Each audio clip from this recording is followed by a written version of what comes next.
Start recording that. Alrighty. There's my gimp. Alright, I almost finished grading your exams. Somewhere, I think it was either Friday evening or sometime Saturday. I realized I hadn't given partial credit on the multiple choice like I thought I would, because the idea of multiple choice is that I create the answers based on what I think the errors are going to be, and that because I know how you got the answers, I give partial credit accordingly, and I forgot to do that. So at the moment, the multiple choice are all or none, and they shouldn't be, and so I need to decide what partial credit will be on the multiple choice and go back and take care of that. At the moment, 2 of you have scored above A. There are no A's. 3 B's. I think about 5 F's, something like that. If it weren't for the F's, most people would have gotten like a C. So we're about where I wanted to be, but the fact that there's F's is like, that's not good. So let me talk a little bit about the errors I saw. Here we are. And I'll probably talk about the most vexing of the problems that I gave. Where is there it is. So I think this the most vexing of the problems will actually highlight the most vexing problem will also highlight the most consistent error I saw.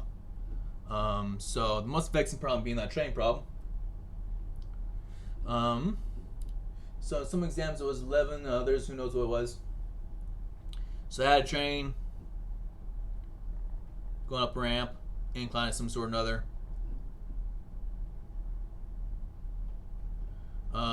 Some teeny tiny angle right here. I told you that the weight of a car, weight being in mg, was at least on one of them. Let's go off the version I can see right here in front of me, which I believe is a version C. Oh, that's version A. So numbers for version A was 50.9 kilonewtons. One of the errors I saw a lot of, not a lot, it happened non-zero number times, is somebody would then say, right, weight is mg is equal to 50.9 kilonewtons times 9.8 meters per second square, and that is equal to 50.9 times 9.8, 9.8, there, 498, we'll call it 499, 499 kilonewtons. I don't suppose y'all can see the problem here.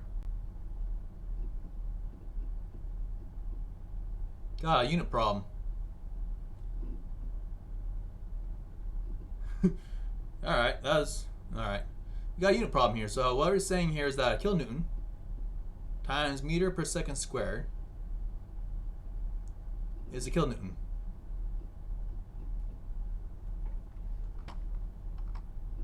Alright, let's see what happens. Look, click that button.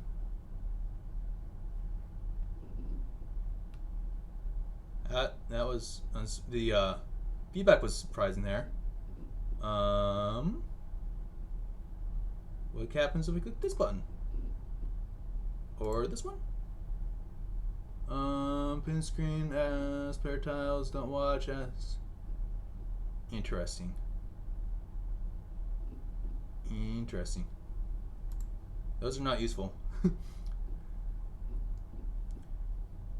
Grishmi raised her hand, but I don't see what to do about that. I click the button, open queue, and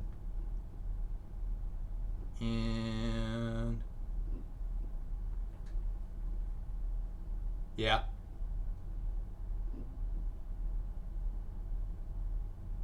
Oh, my apologies. Yes, I am. I meant to do that. My apologies.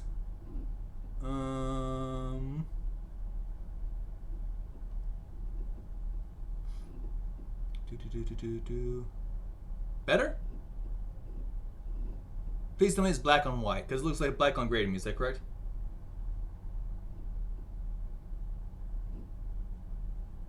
Very good. Thank you. All right. Thank you. Thank you for reminding me about that. Anyhoozin. All right. So, make that big again. So, kilonewtons times meter per second squared is kilonewton. That doesn't make any sense. And so, the problem is that when I said a weight, that means that in order to figure out the masses, you have to go the other way. So, you can do a weight over gravity, and from that, you can figure out what the mass is. And so, that is equal to 50.9 kilonewtons divided by 9.8 meter per second squared, and that comes out to I'm about right around space. We'll put it here. That comes out to 5.20 metric tons. How do you use whatever?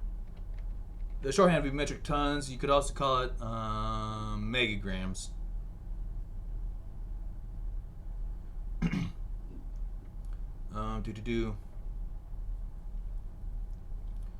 So yeah, of course, obviously you can also convert the kilonewtons to something more sensible. I had in mind that everything would be done in kilonewtons, but then I got to the last answer of maximum acceleration. Turns out that doesn't work quite as well as I thought it would. So, oops. Oh well. Anyhow, so we have our force. We have the cart, yeah. And we have a train that's full weight. There are 41 of them. So there's 40 freight cars in one engine, so it's 41 train units. I decided that they're all 50.9 kilonewtons. Even though I'm pretty sure engines usually weigh more, but what do I know? Precisely nothing. I'm not a train engineer. So that works out to 2,086.9 kilonewtons. All right, so we can pull this whole lot with 310 kilonewtons going up the hill. I'm delighted to report that no one got caught up on the fact that I identified this as rolling friction instead of kinetic friction. I've had that happen before.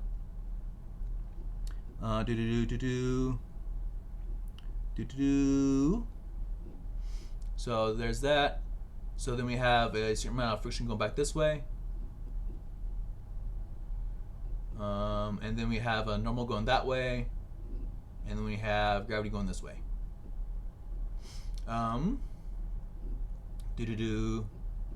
Ow. So if you work that all out, rotate to some more natural frame. We have a pull going this way. We have a force of friction going that way. A force of gravity parallel that way. Force of gravity perpendicular this way. And normal going this way.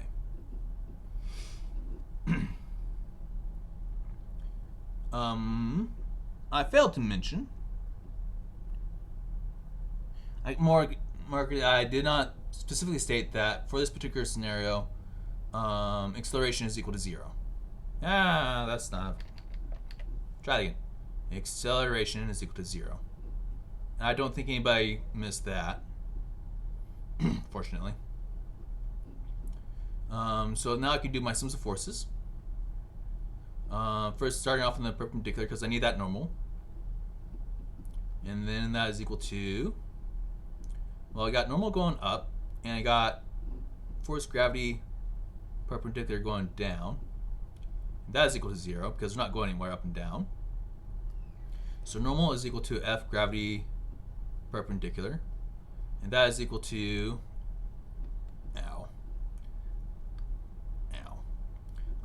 that'd be mg cosine theta. Or because I didn't give you mg, w cosine theta. So then we can do the sum of forces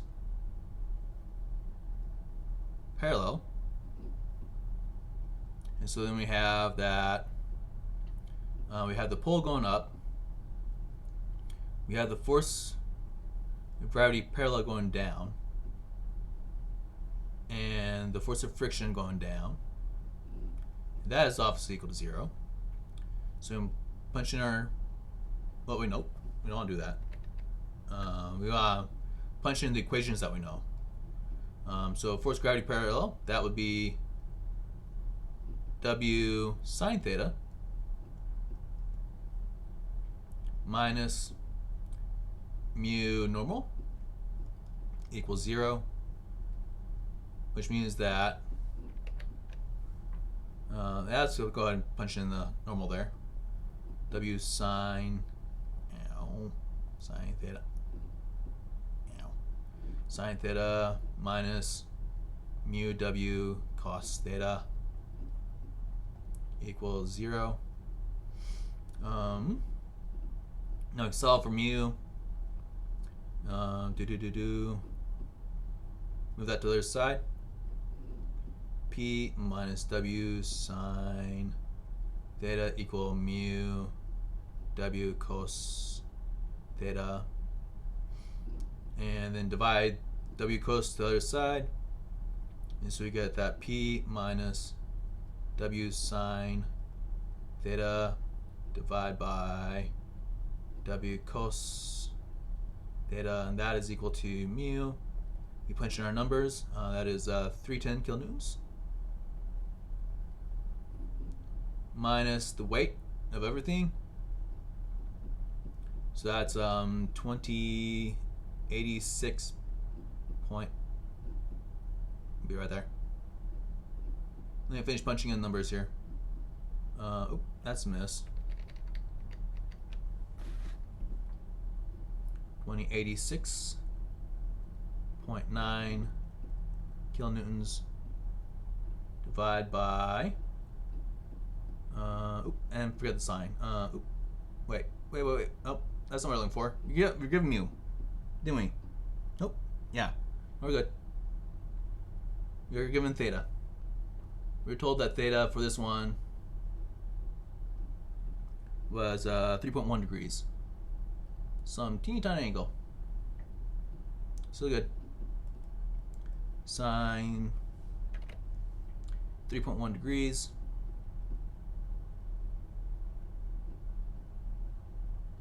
2086.9 kilonewtons cosine 3.1 degrees. Kilonewtons cancel kilonewtons. We get a unitless quantity. Answer comes out to be 0.0946. What's up, Mr. Moore?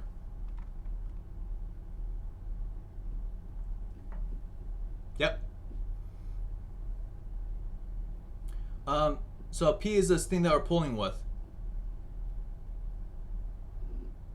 Yep.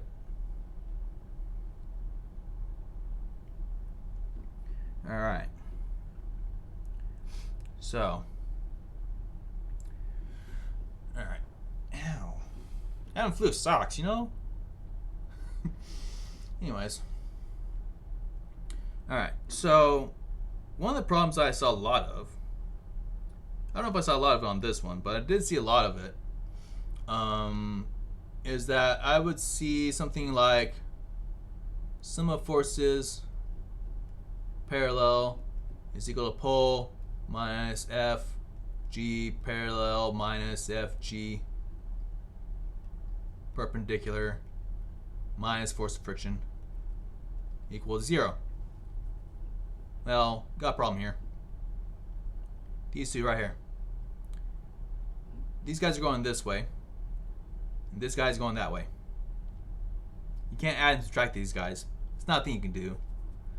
These are in one dimension. This is a one-dimensional equation.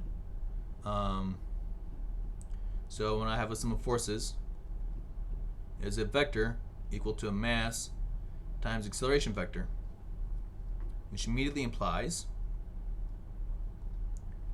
a sum of forces in the x, or perpendicular, parallel, whatever it is, times mass acceleration in the x, and sum of forces in the y is equal to a mass times acceleration in the y. Or if you're in a different frame for whatever reason, you can say sum of forces in the parallel is equal to mass times acceleration in the parallel, and sum of forces in the perpendicular is equal to mass times acceleration in the perpendicular. You can't combine. Yeah, try again.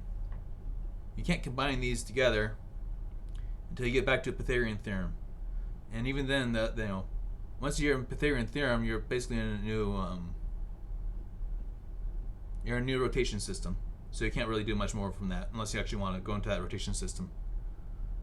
Which, once you're taking Pythagorean theorem, you kind of want to not be going to a new rotation system. So that should be like your last step. These directions have to be perfectly orthogonal to each other. You can't do an x in parallel or an x in parallel or x in perpendicular. In this particular case, because we're at 3.1 degrees, if you kept these separate, you could possibly say x and perpendicular and get away with it. But only because it's 3.1 degrees. If it was like 45 degrees, you'd be toast. I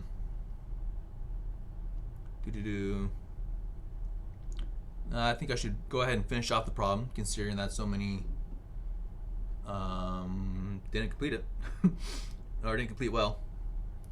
Last second question: how much force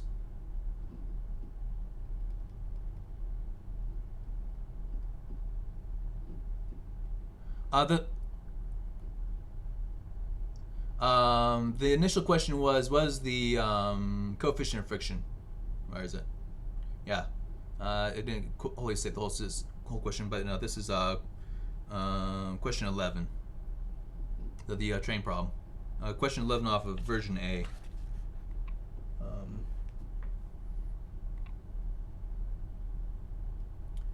So how much force pulls last cart uphill? Car? Yeah, car. Uphill. Well, I did it the long way the first time. So we have a force pull going one way. Something's pulling on it. Did I do this right? Sine theta. I might shortcut myself. Let's unshortcut myself. My answer key. I might shortcut myself. We got the force of friction going that way. We got normal going this way. We got gravity going that way. Force of gravity parallel. We got force of gravity perpendicular. And so I want to know about this one. That pull right there. How much is that? So sums of forces in the perpendicular. So normal minus force gravity perpendicular equals 0. Therefore, normal is equal to force gravity perpendicular. Somebody's mic is hot while they're typing. W cosine theta goes there. Sum of forces parallel is equal to pull going up minus force of friction minus force of gravity parallel is equal to 0. I want the pull. Therefore, this is equal to force of friction and force of gravity parallel. Okay, I did do it right. So that's mu weight cosine theta,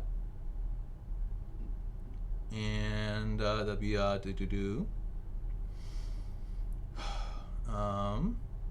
W sine theta. Oh yeah, yep. And so punching your numbers in, 0.0946 times the weight of one car, because it's the last one, 50.9 kilonewtons. Cosine of, what was it, 3.1? 3.1 degrees plus the weight, 50.9 kilonewtons, sine 30.1 degrees. Bunch in the numbers.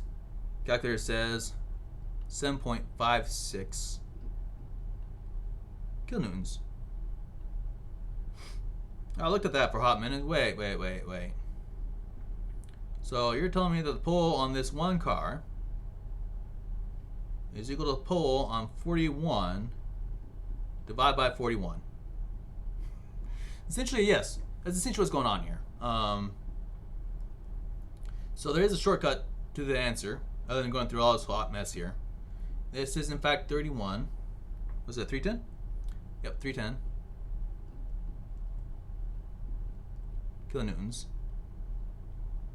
over 41 is indeed equal to that. And there's a particular reason for that. So, it takes 310 kilonewtons to take all the cars going up the hill. Every last one takes 310 kilonewtons. But each car only requires each car, because it has the same mass, requires the same net force to pull it up the hill. So because each car takes the same net force, that means that the total force is distributed evenly over all cars to get them all up the hill. So of course that's the answer. It just happens to be that way. You might figure that out by accident. I have no idea. But this long way here. This is the proper way to do it, and this is just like, oh yeah, of course it's this thing.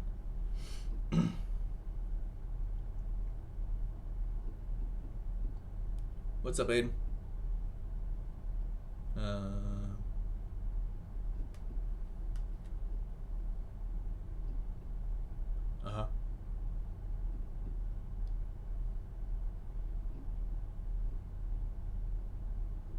It's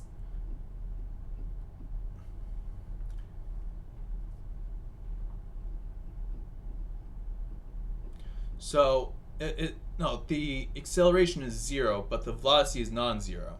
So they came up this hill. They had some non-zero initial velocity, and then the hill got to 3.1 degrees, and that's the max that freight car could pull, with the friction given.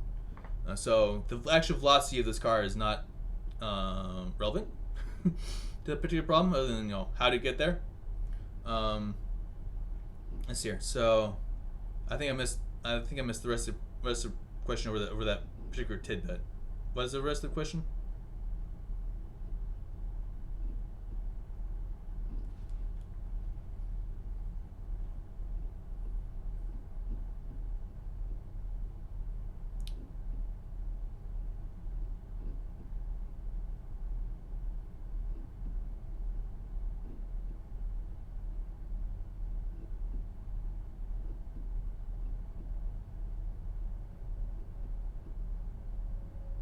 Correct.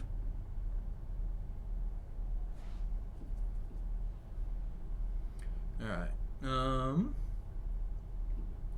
Let's see here, and then part C.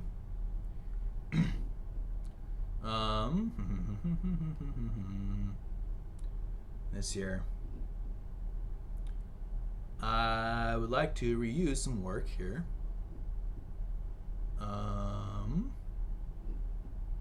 Yes, I need to reuse. I would like to reuse some work, and what work shall I reuse? I'm going to reuse this bit here. Okay, so the nice thing about physics is it tends to be rather general in its usefulness.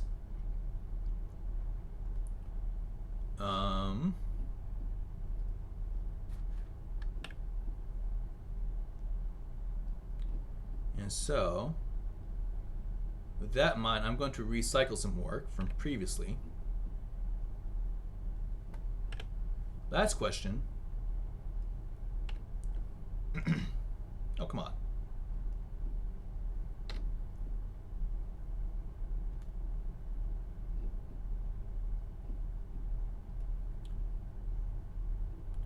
On flat ground,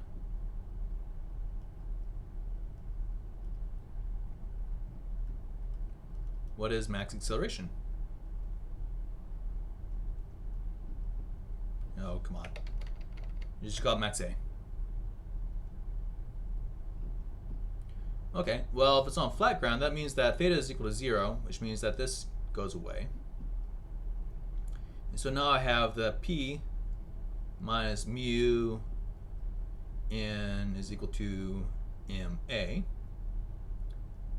So P minus mu weight, and because normally there'd be cosine theta here, but cosine of 0 is 1. So there's the 1. Mass times acceleration.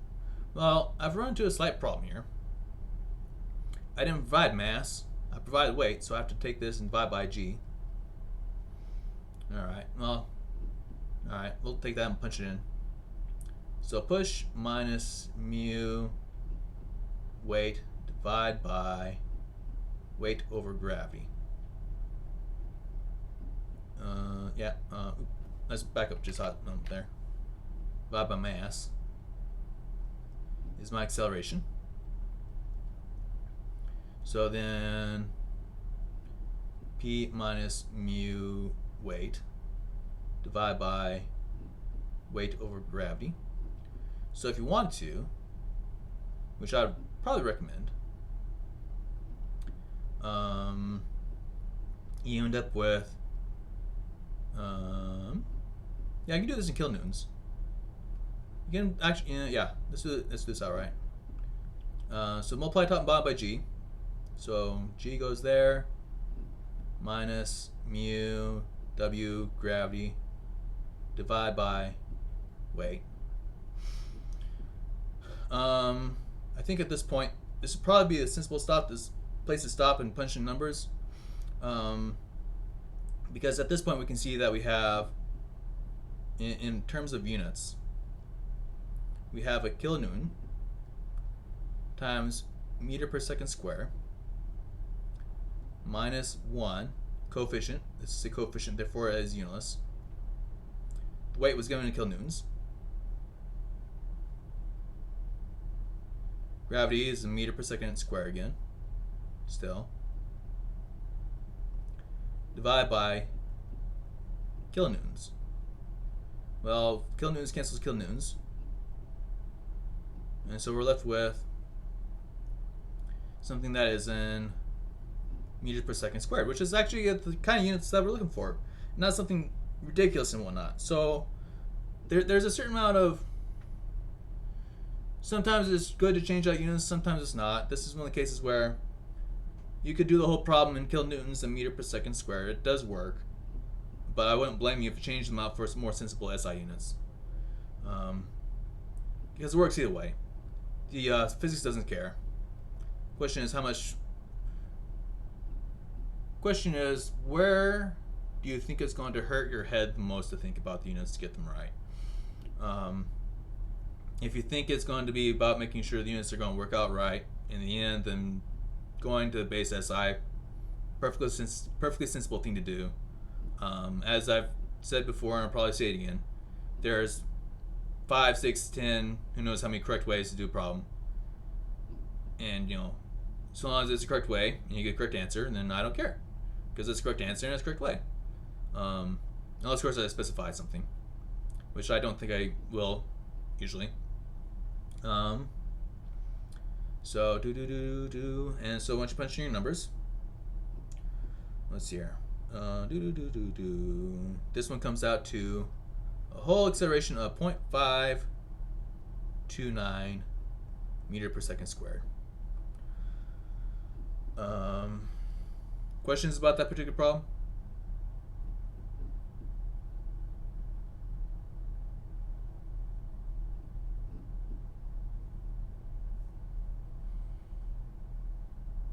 Hearing none. I think I talked about the big problems I saw. Most of them were the combining forces which were not perpendicular together into one, combining perpendicular or sometimes not, just a little bit off, or off perpendicular, neither perpendicular nor parallel. Forces into, actually I saw it with kinematics as well. Combining perpendicular and strange angle directions together in ways which were not meant to go together. So I saw the thing I was warning you to not do. I saw x is x naught plus b naught t plus 1/2 at squared, and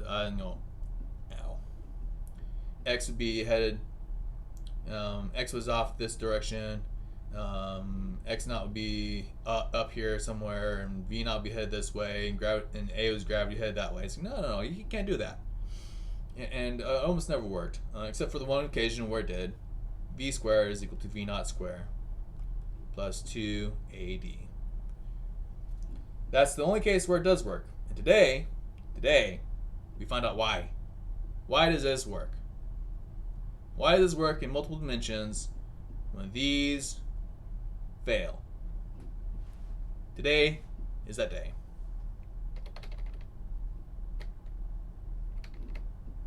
Too far. Oh, come on. Oh, come on. Come on, be like that. Alright.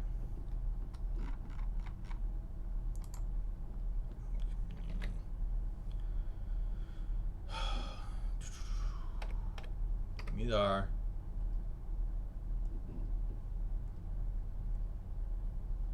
there we go. Now we can scroll. All right. So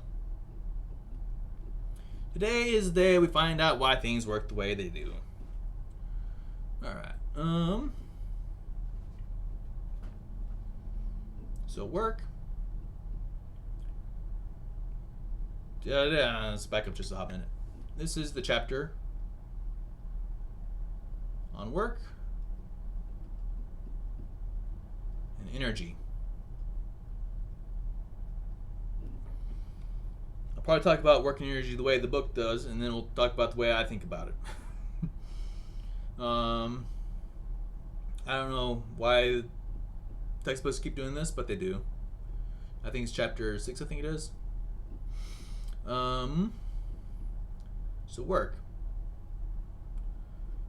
Work is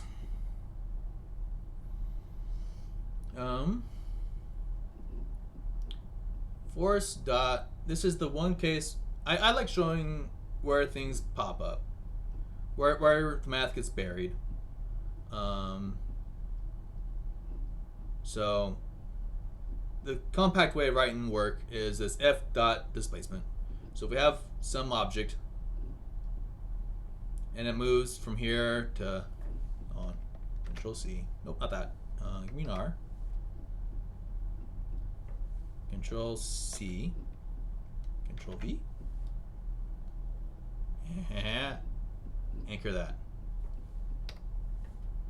It moves from. Nope, don't do that. It moves from there to there. And say it has two forces on it. one point that way, force 1. It's got one point on that way, force 2. We can say that there is a work for force 1. That is equal to force 1 dot our displacement.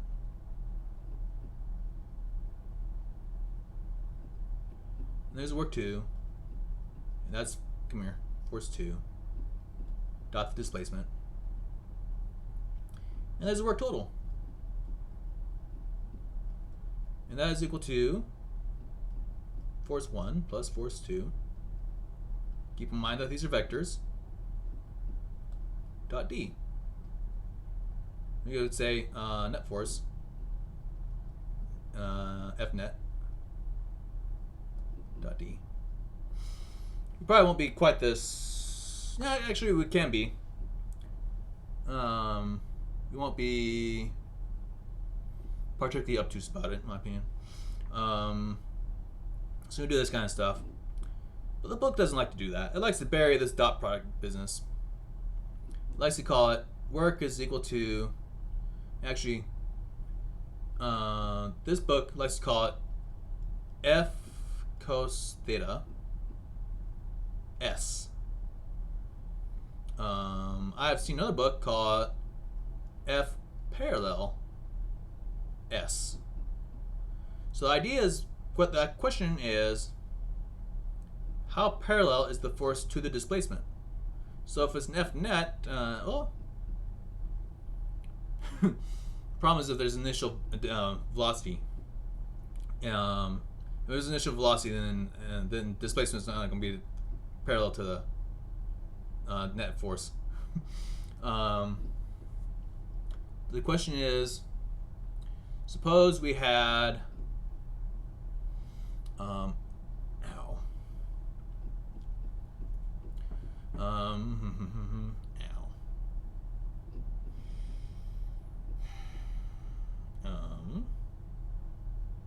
Let's suppose we had a cart that we're going to take up a hill and moved up the hill because we're pulling on it, and we also had a work of gravity. We had a force of gravity on it. Well, we're going to get work with gravity. Let's actually start off with pull. Work pull on this thing. Well, pull is immediately in line with what direction it's moving, this direction. So that's just p times the displacement. Whereas gravity,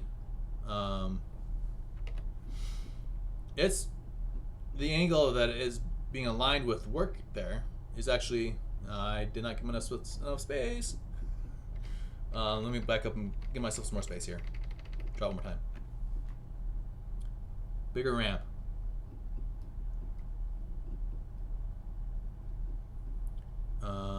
Got theta here.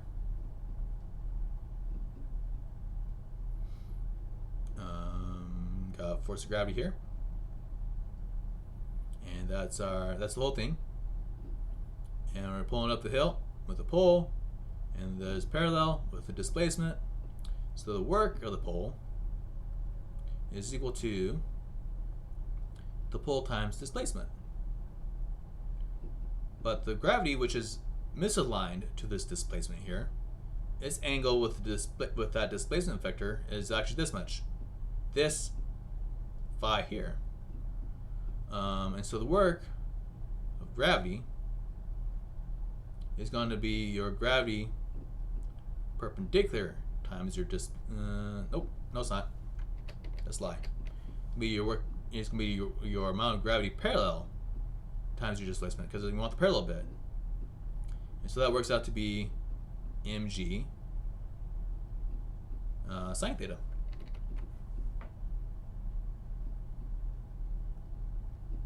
Sine theta times that displacement. Or you could write that down as mg, sorry, my apologies, cosine phi times that displacement. So that cosine comes from here.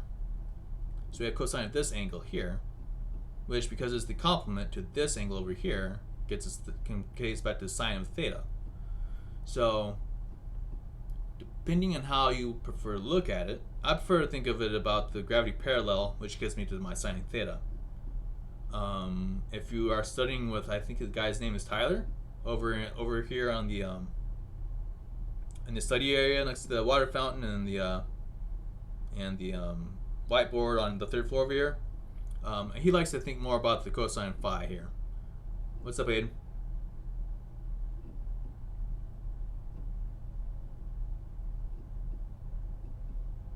Sure. Yeah. So most problems will give you. Let me back that up. I don't like that theta. It looks like a sigma to me. Try again.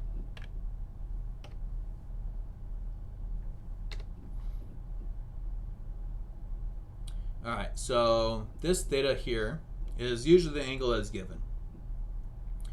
Because this is a right triangle, that means that this angle up here is phi. And this edge here of our triangle being parallel to gravity means that this angle over here is also phi, and it's also phi, which means that meaning that theta plus phi is equal to 90 degrees. I believe that's called complementary.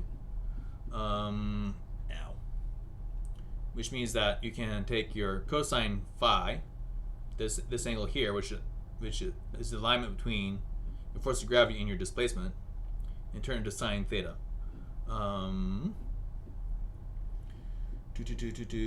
Basically saying that sine theta is equal to cosine phi. Did I explain it to you?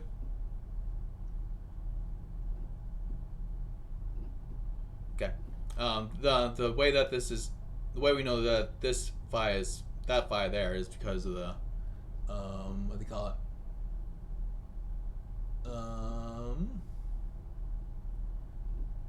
One of the parallel line theorems. I think it's not. Yeah, I think it's called the interior angles. That was.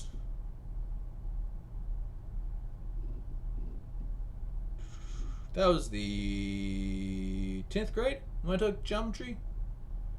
Yeah, that was a long time ago. Anyways, 10th grade would have been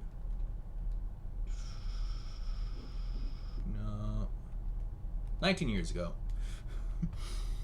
Anyways, so there's our work from being pulled on. There's work of gravity. Assuming there's no other forces, then that means that the work total, you end up with work of the pull plus the work of gravity is equal to 0. Alright. Okay. That's interesting. No, that's simply because these are that's not necessarily true. This can be true. This can be true if V is constant. Interesting. Well, I don't know about that. We have kinetic energy.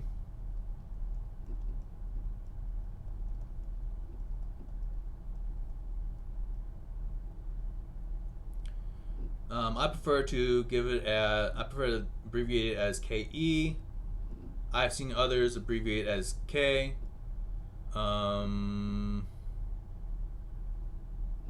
If you get higher into physics, there is a flavor of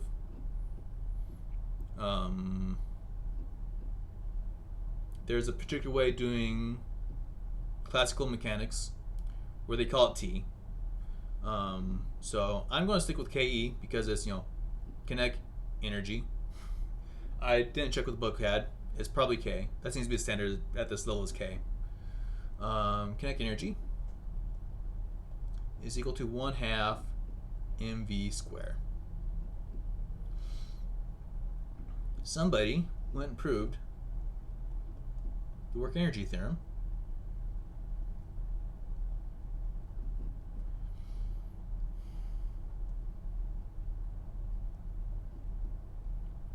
That says work is change in kinetic energy. That is 1/2 mass V final square minus 1/2 mass V initial square. So if V is constant, that means that the total work must be 0. Because otherwise, that V and this V naught won't be the same. And so there's that. All right. Times that.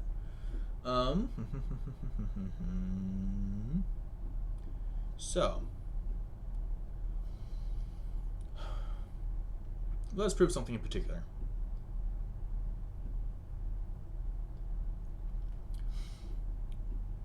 If work,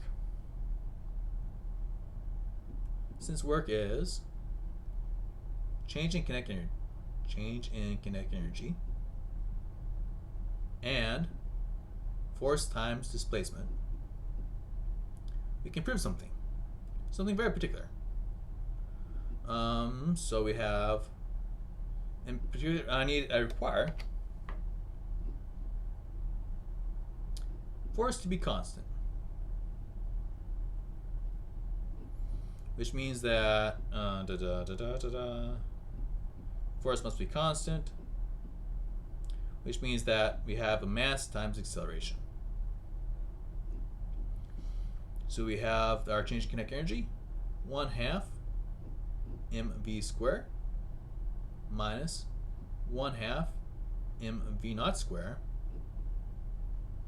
is equal to, yep, okay, we're still good. Mass times acceleration times our displacement. This whole thing is mad. Just divide by m. M's go away. Multiply by 2.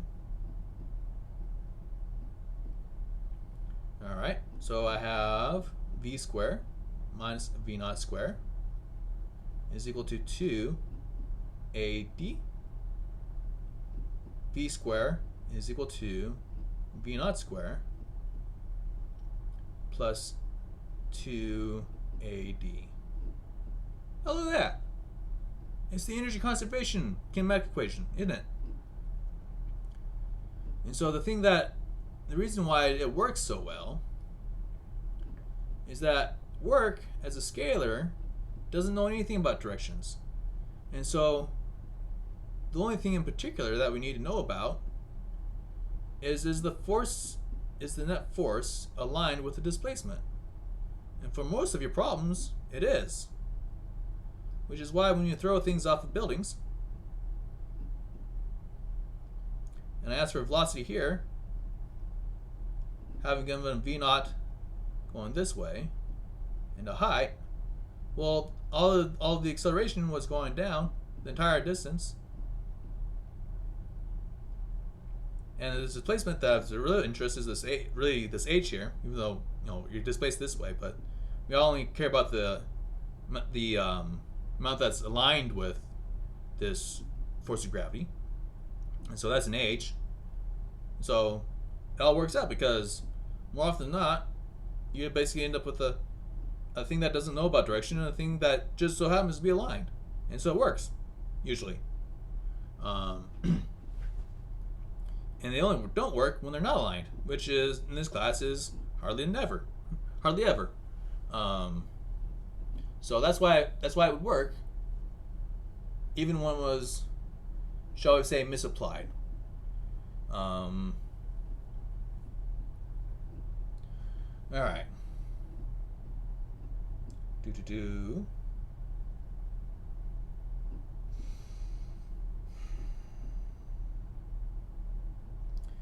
Time is presently 1850. I think this is a good place to take a rest. I'm going to put on a 5-minute timer, but I need to use the restroom, so it might be more than 5 minutes. All right. Let's see if we can actually do 5 minutes.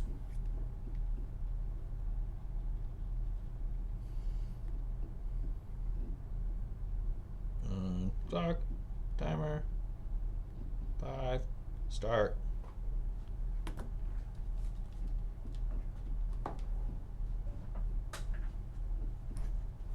Oh boy.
And there's your 6-minute break.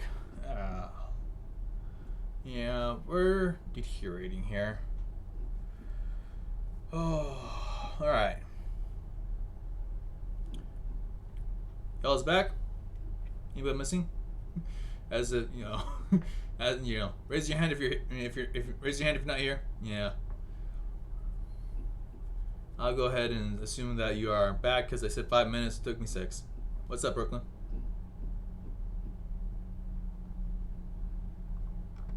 Oh, yep. Anyways, all right. Anyhow, okay. All right. So.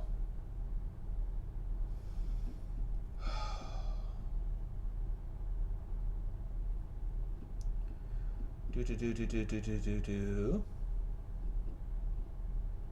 I want to go to the next step yet? Not yet. Almost. Don't want to go problems just yet because there's one more thought I'd like to talk about.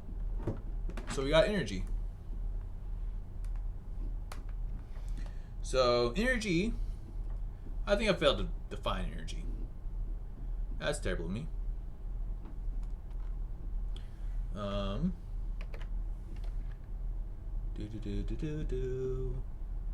I grab, what's my tool? That one? No, I want that one. I want that one and that.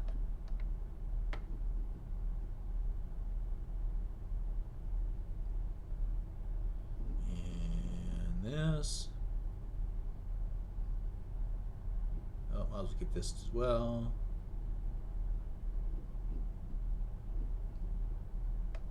Okay. Delete that. Grab my R. Clap over here. Come on.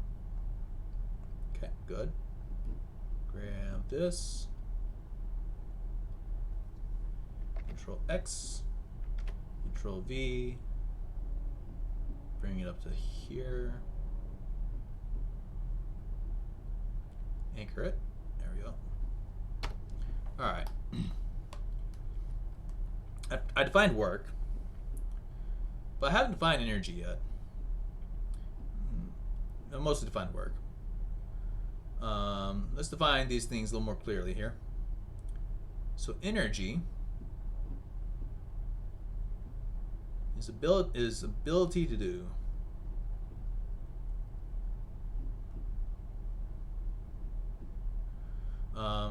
Perhaps more specifically, amount of ability to do. Especially if you're going to go measure it. And so we have a kinetic energy.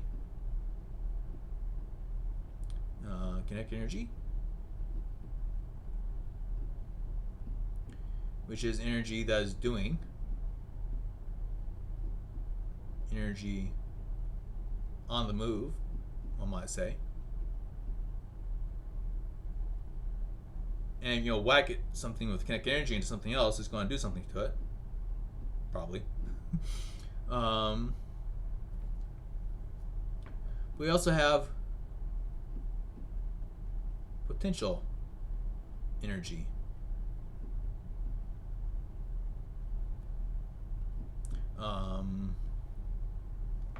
This is an energy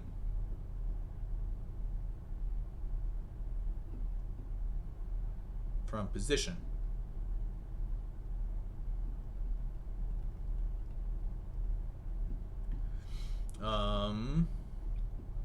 Might also consider it. Well, I mean, they named it well. It is energy and potential. Energy that is sitting there waiting to do something, whether it is moving or not, or whatever it is. Work, in particular, is I wanted to note the F cosine theta here. Cosine theta. I don't like that S there. I prefer it on the inside. S cosine theta.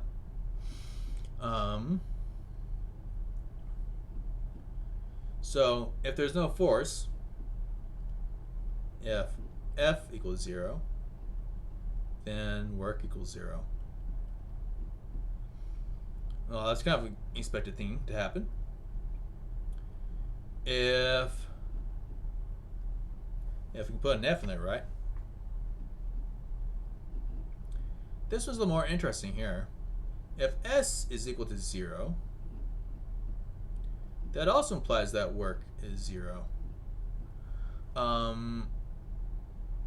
It feels funny to say that out loud, because if you're to push on a desk or have you, like, well, I show you, but camera's here up.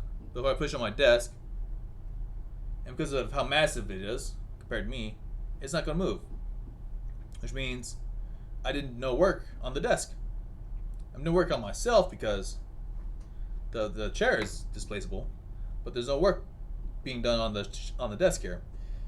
I could get up and make sure that there's no work being done to myself as well, if we're so inclined. And you go, but you're spending energy doing that. Well, yes, you are, and so it means that work is being done. It's just not being done at the mechanical level of the desk. What's happening is that the muscle fibers in your arm or whatnot, whatever it is that you're trying to work with there, the muscle fibers are made up of these proteins that interleave with each other, and you put some ATP to them, and one of them will grab a hold of the other one, and they pull together. And even though they're pulling together, and so volume is constant, and so your muscles get bigger and whatnot, and getting shorter, or you're trying to get shorter. But at the small level, that's where the work is going into the muscle fibers pulling together, and then they release, and they pull back together, and they release, and they pull back together, and they release. And that's where the work is going, and because they're doing that work, they're giving off heat energy. So even though no work is being done to the table itself, work is in fact being done. It's just not to the physical thing. And then the other thing that be of interest, if theta is equal to 90 degrees, then work is equal to 0, which means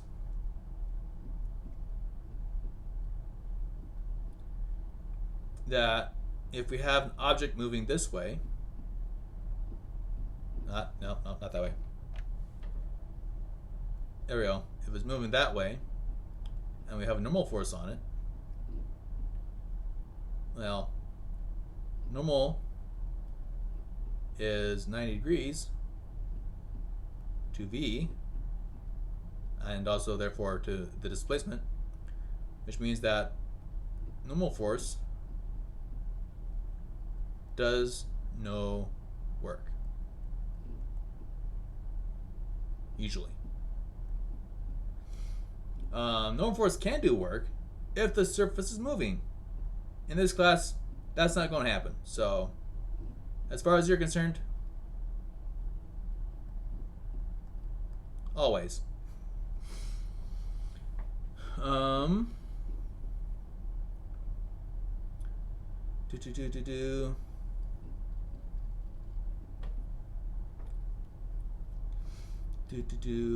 mean, considering that, considering it's the normal force between my hand and my my drafting pin here is what's holding the pin up. If I do this, well, that's normal doing some work there. But normally we wouldn't attribute that to normal. We would attribute that to my arm doing the work rather than to normal force doing the work. But it's in fact the normal force that prevents the pin falling through my hand. So there is a certain amount of discretion when we say normal does no work.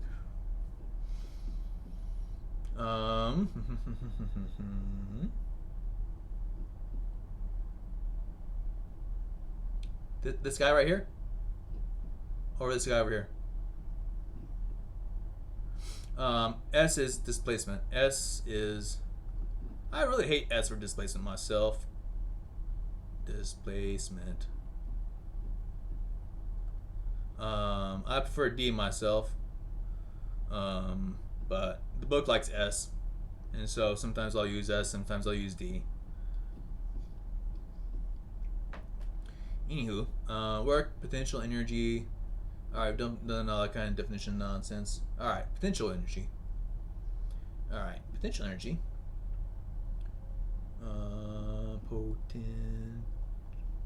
Potential energy.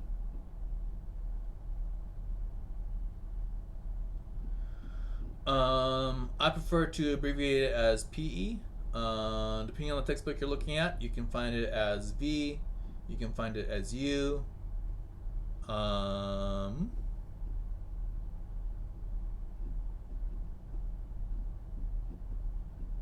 Actually, T is not up here. Usually I think the T is down here. I'd go check that. Lagrangian mechanics is a little weird. Anyways, T, U, V. Sometimes I think of giving all the way down to P. As far as I'm concerned, because again, P, E, I like to do PE. I didn't check what the book does. If anything, I'd wager it's going to go with U, because there's another potential when we get to electromagnetics where you go talk about potential electrical potentials, and those are V's, but they also get shorthanded to potential, and so to keep things straight, they tend to go U with the potential energy and V with the electric potential. Sometimes we're weird. So potential energy.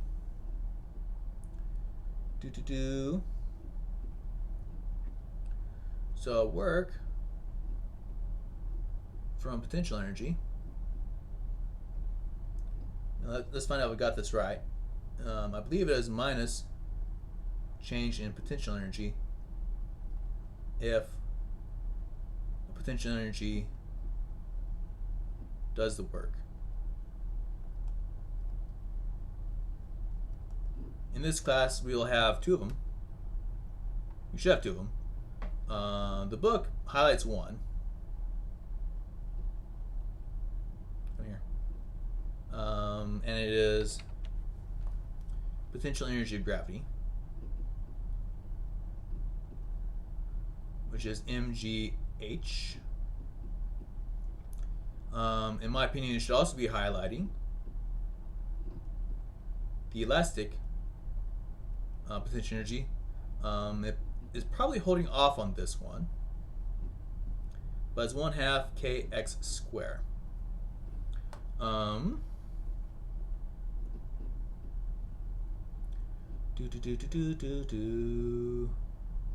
Yeah. Work. That minus sign smells a little funny. And so we end up with things like, suppose we had,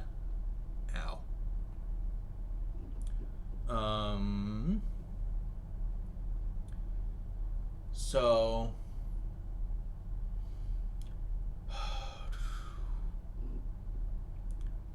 work total is always changing kinetic energy. This is always true.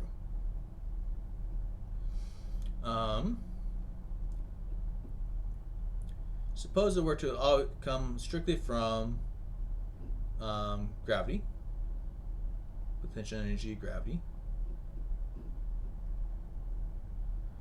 So there's my sign here. So we have 1/2 mv squared minus 1/2 mv naught squared. And now we find out if we have done this right. So final. Nope, we don't need the initial first. So we'll actually do this in proper order. Minus mgh plus, because that minus sign there, mgh naught. So if we had, oops.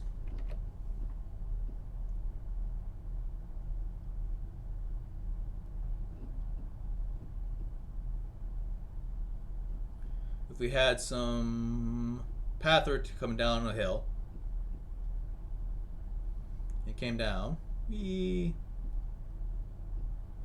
some height, We'll say H naught here equals 0. I have sneaking suspicion that my sign's about to go away.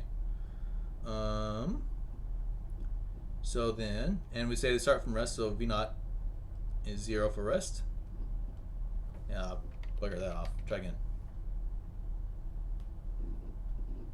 There we are. Rest. So we get rid of that. 0 goes there. Oh, nope, that's wrong. I buggered that up. One moment.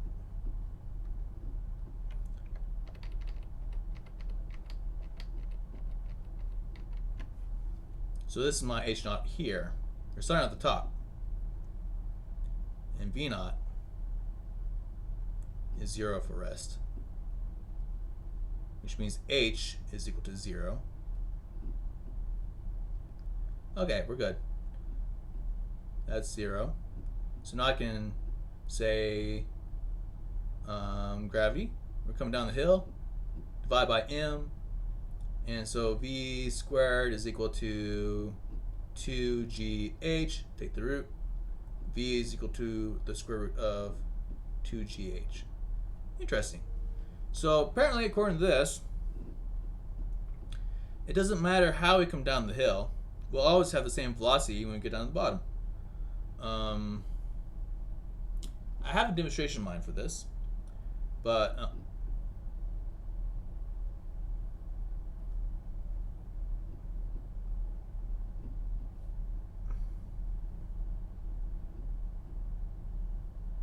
do what now?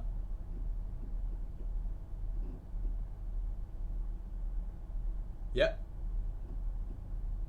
So I said the potential energy was mgh, right? And so I got minus the initial is, let's see here, right? Nope, we're gonna do final. So back up just a hot minute there. So we got minus potential energy final minus potential energy initial. And then I got potential energy up here, mgh. So minus mgh minus mgh naught. Take the minus and multiply it through. Minus mgh plus mgh naught. And it started at the top with h naught up here, and h final is 0. Better?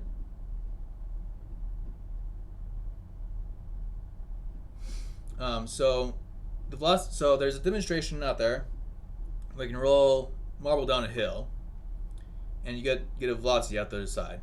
And they get down to the hill, regardless of their speed, regardless of the path they take, they all get the same velocity, and then so they come off the hill, and so they enter ballistic motion, and then they hit the floor, and they all hit the floor at the same distance, some x, because x is proportional to the velocity, and so they all hit the same spot. I'm going to hold off on that one because there's rolling kinetic energy, which I have not talked about yet, and we'll talk about in due course. That I would like to predict this x, and in order to predict that x, I need to know that rotational motion, that rotational kinetic energy. So,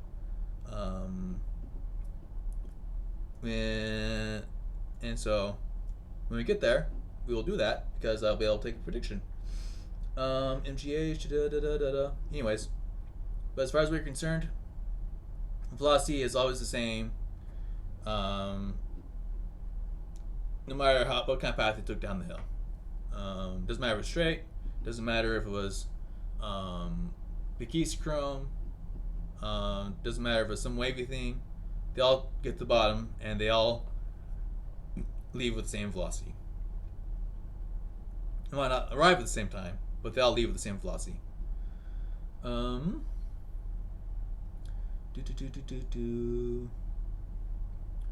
Kinetic energy, potential, So,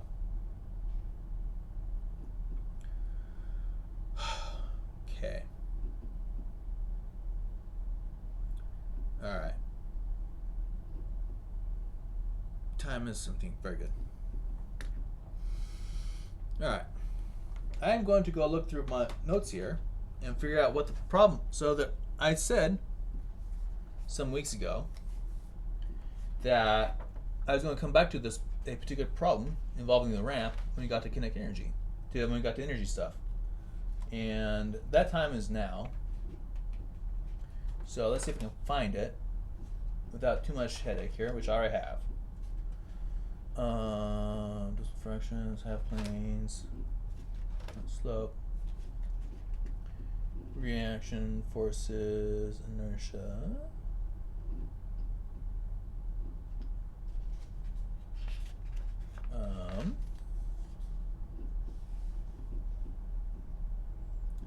I thought I wrote the answer down. You might have to go find the reaction forces.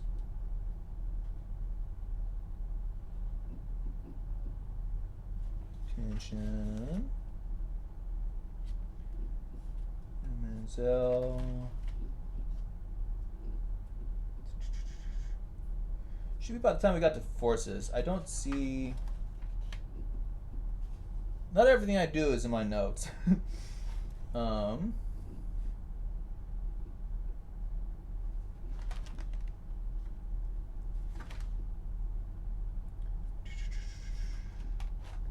Okay, that's too far back.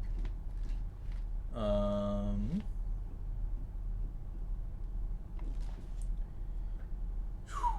right. So let's do some problems here. Ow.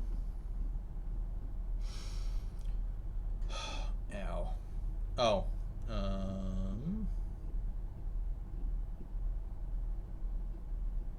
Yeah. Let's do some problems.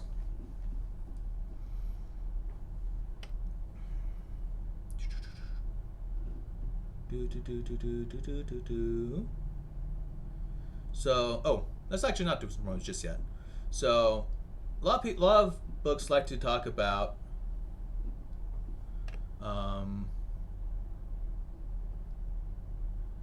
like to talk about work done by potential energy is negative change of that potential energy. Work has changed in kinetic energy.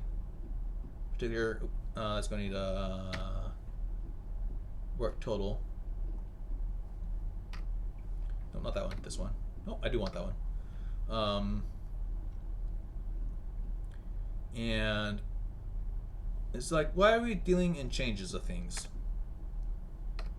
Yeah, tap there. So, work is negative change in potential energy, work total, change in kinetic energy. Why are we doing this? That's not how a physicist thinks about work. Work and energy. Usually we don't think about work a whole lot. Energy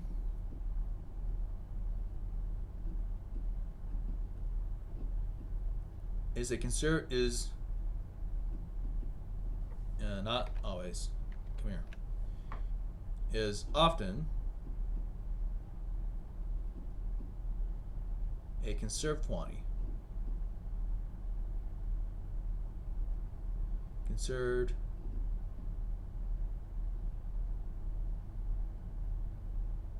quantity.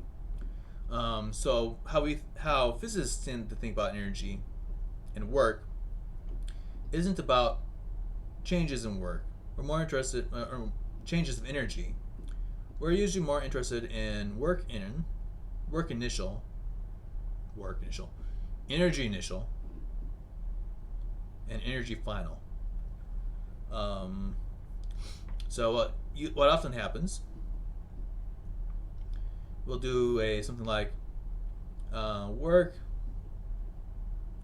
So the way that we tend to think about this is work is change in kinetic energy is equal to minus change in potential energy. Okay, well that means that we have kinetic energy final minus kinetic energy initial. That's equal to minus potential energy final minus potential energy initial, which is potential energy initial minus potential energy Let's see if I can't get that right. Potential energy final. And so we subtract things around, add things around, potential energy final, potential energy final, and add kinetic energy initial, add kinetic energy initial, and so we end up with kinetic energy final plus potential energy final equal kinetic energy initial plus potential energy initial. So physicists tend to think about, because it's a conserved quantity, we tend to ask more questions about where did it come from, where did the energy come from, and where did it go. So this can cause some consternation when we start dealing with, when we include things that are non-conservative forces. So we'll say, in your problems, we'll say work of a non-conservative force, non-conservative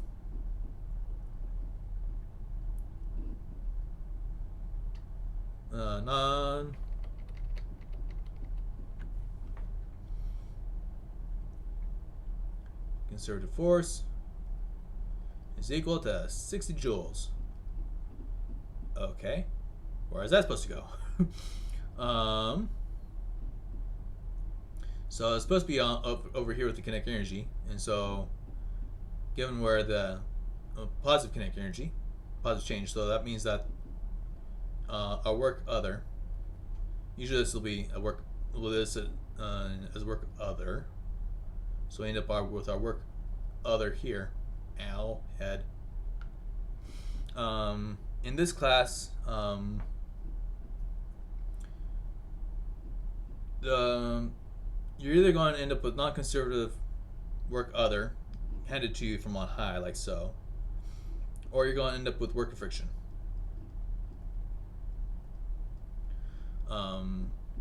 So as you can see here, we end up with work other here,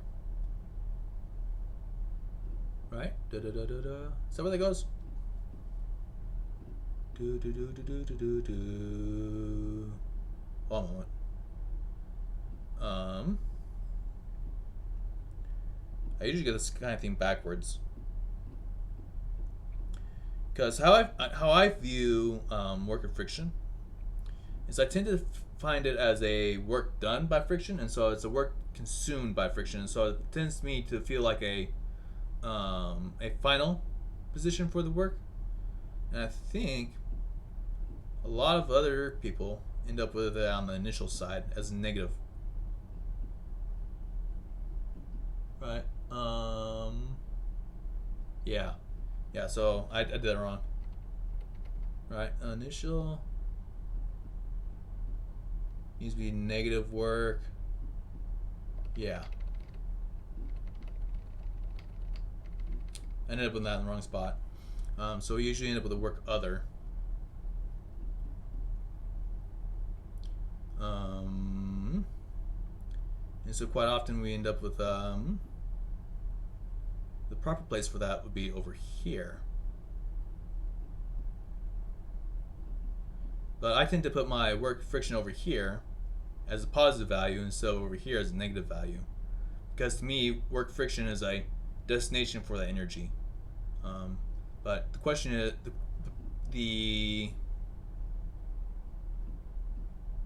as noted previously, even today, any correct method is is accepted, so long as get the correct answer.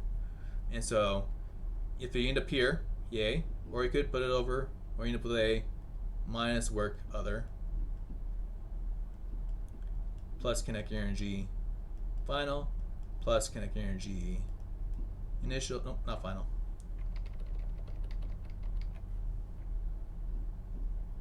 potential energy final, not equals, not plus, equals kinetic energy initial, potential energy this, it just works just as well as that. Notice the minus sign. Because to me, like I said, work friction feels like a destination for that energy rather than a source of that energy. And so I tend to put it here as a positive value rather than here as a negative value. Do do do do do. Do do do.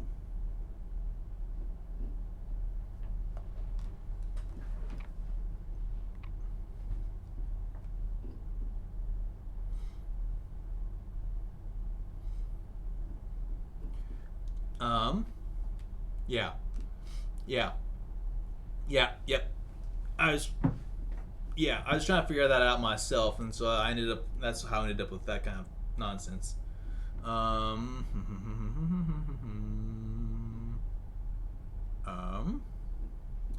suppose we could simplify it down. So we end up with a work other. Is equal to, if we just have a work other and a change in kinetic energy, then we have that this is a kinetic energy final minus a kinetic energy initial, and so we add that kinetic energy to the other side.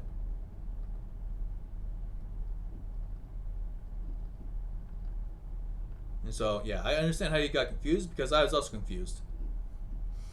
And so we end up with work other plus kinetic energy initial is equal to kinetic energy final. But we could, just as easily say kinetic energy initial is equal to kinetic energy final minus work other. And if other happens to be friction, I tend to think of it as I tend to think of friction as a destination for energy, and so I usually end up with a minus work of other on the side.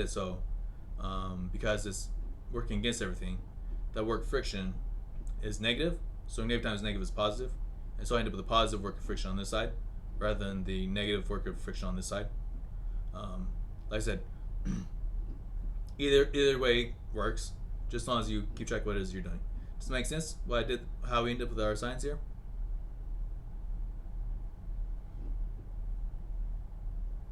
All right, good. All right.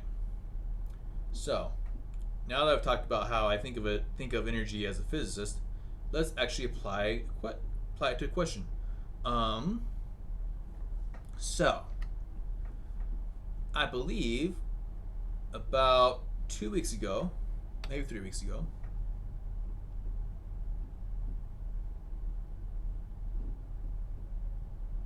I think about 3 weeks ago, we talked about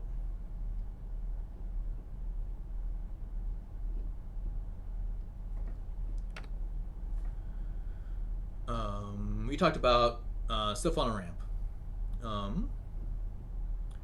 Does anybody perchance have my notes from that particular lecture so I can reproduce that particular problem? So we were doing a force problem. I know I had let's see here. I know I had the case.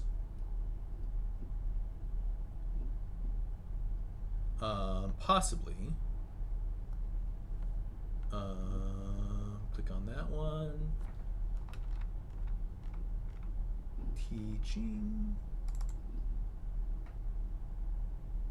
WSU. Follow this year. 2021. Syllabus.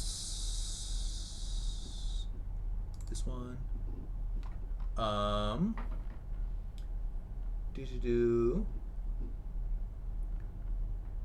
1, 2, 3, 4, 5, 6.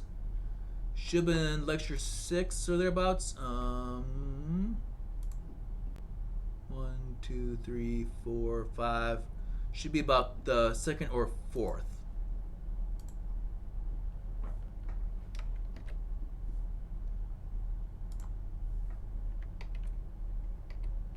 Yep, we had a ramp. I know we had two masses on this thing, so I know I had a mass here. Yep, and got our mass over here. So I know I had mass. I know I had big M. Did I have friction?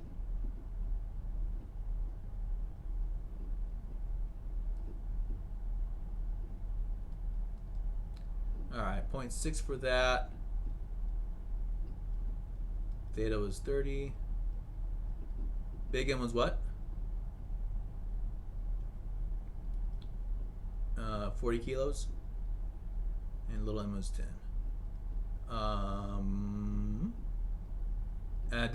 But we had to change our numbers around, didn't we? Yep. Yep. Yep. Yeah, yeah. Did I specify change the numbers? Okay. Yeah. Okay. Okay. All right.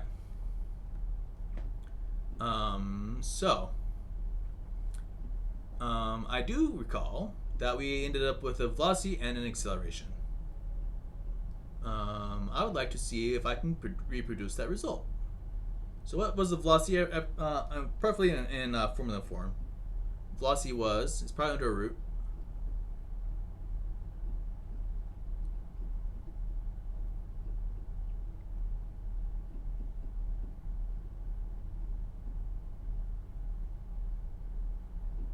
Yeah, okay.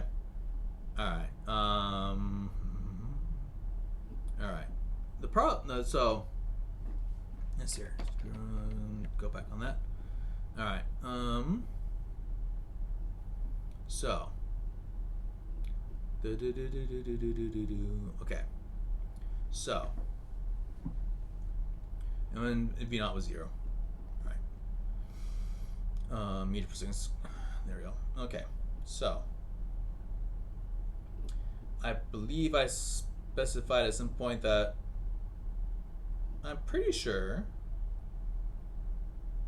So because we're working with forces, I came up with the acceleration first.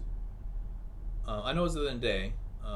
So there was I know I wrote down what the velocity was from. Oh.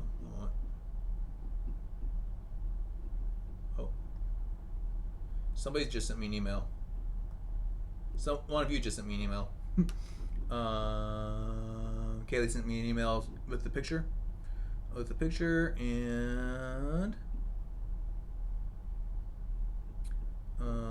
looks like we had a so acceleration. Yeah, with acceleration is backwards. Okay.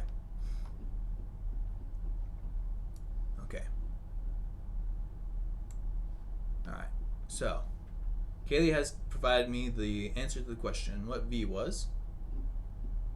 V is the square root of, oh, that's a miss.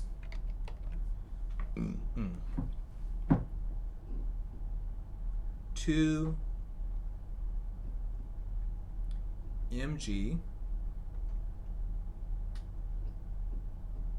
sine theta minus mu k cos theta in that minus, that's big M. Yep, good. Little m g in that divide by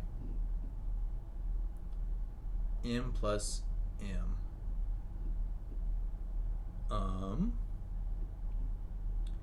H over sine theta. All right. So we got theta there and there.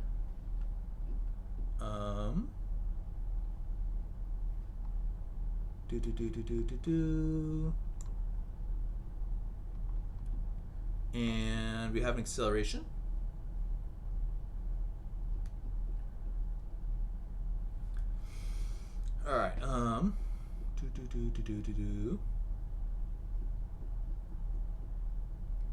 mg, come on, sine theta minus mu k cos theta minus mg over m plus m.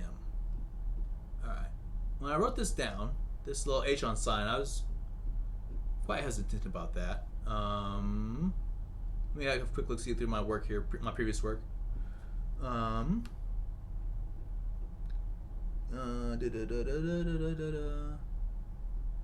H on D, yeah, that makes good sense there.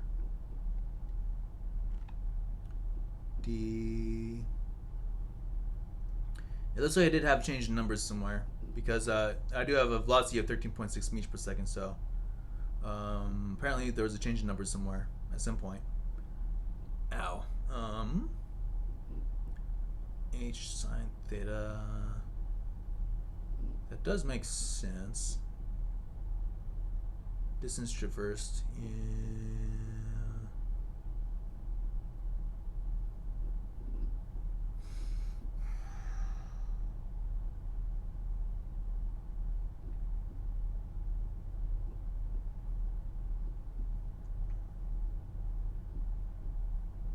Why did I do that?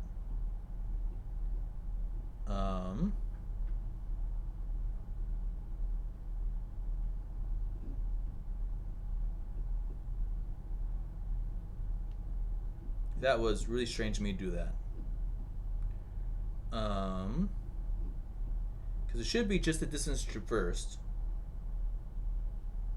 I wanted to get rid of the D. That's probably what I want to do. Right? Yeah. But the height of the thing was the height transversed by the one is still the distance traversed by that. Why would I do that? That's really strange to me. We'll come back to that. Okay, minimize that there. All right. So the problem that I'm going to have here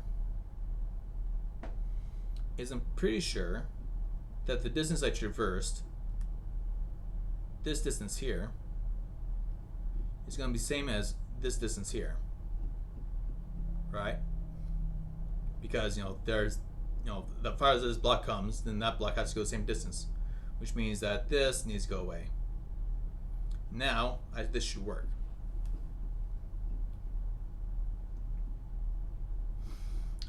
It just means that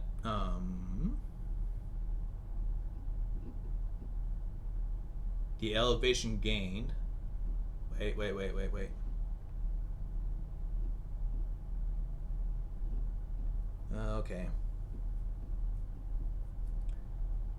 Okay, we're gonna be this might be a little weird. I might have to make some corrections to the previous work because what I'm about ready to do should produce the same answers either way. All right, let's get to it. Not dilly-dallying. Let's do it. Energy in is equal to energy out. Final. So, what energies do I have to start with? I got potential energy from the little block coming down.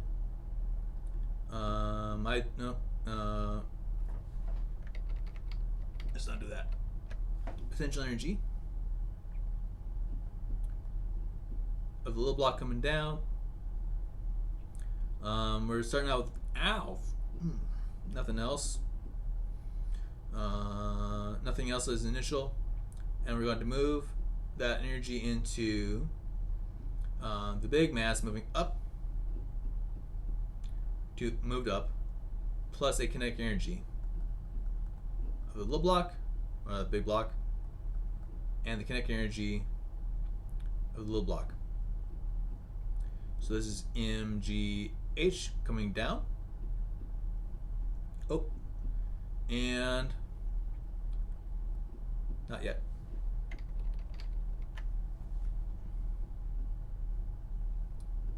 And a work of friction. Okay, well, let's start with that work of friction.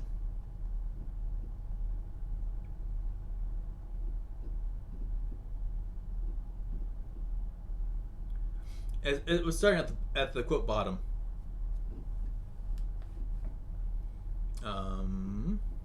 So work of friction is force of friction times displacement. Well, force of friction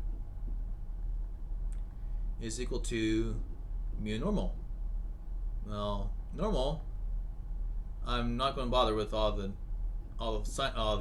sums of forces stuff. Is mg, not that m, the other m. Big M G cos theta.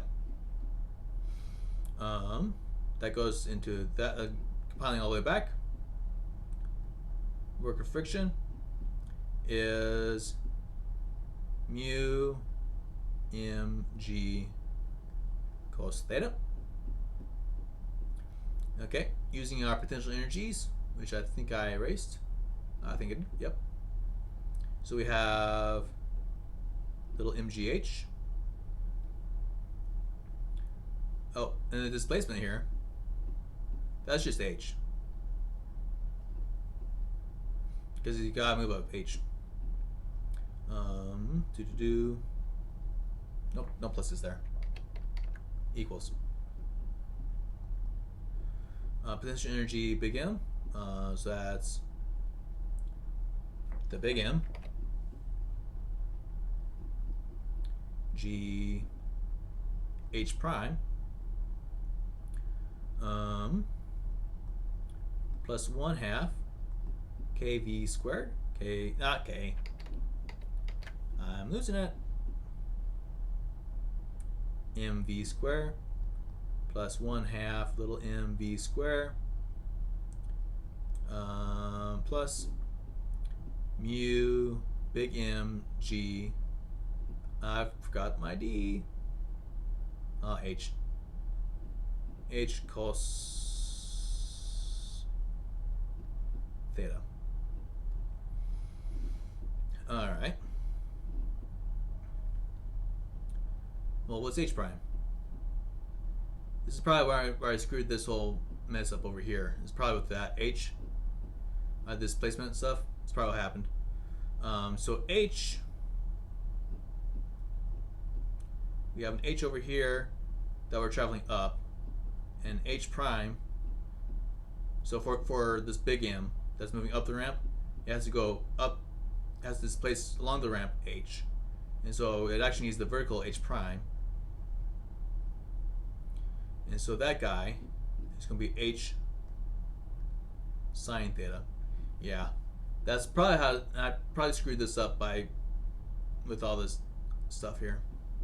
So if there's any differences, that's probably what it is. All right. So H prime is H sine theta. MGH is equal to big M G H sine theta plus 1/2 V squared M plus little m equal, not equal, plus mu mgh cos theta.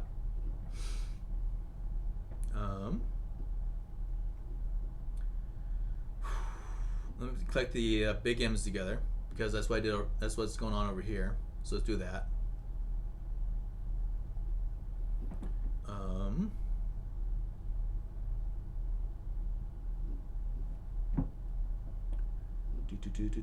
Big M. Oh, big M. Yep, big MGH. And sine theta minus mu cos theta and plus the 1/2 V square M plus M MGH. I want that V, this guy right here.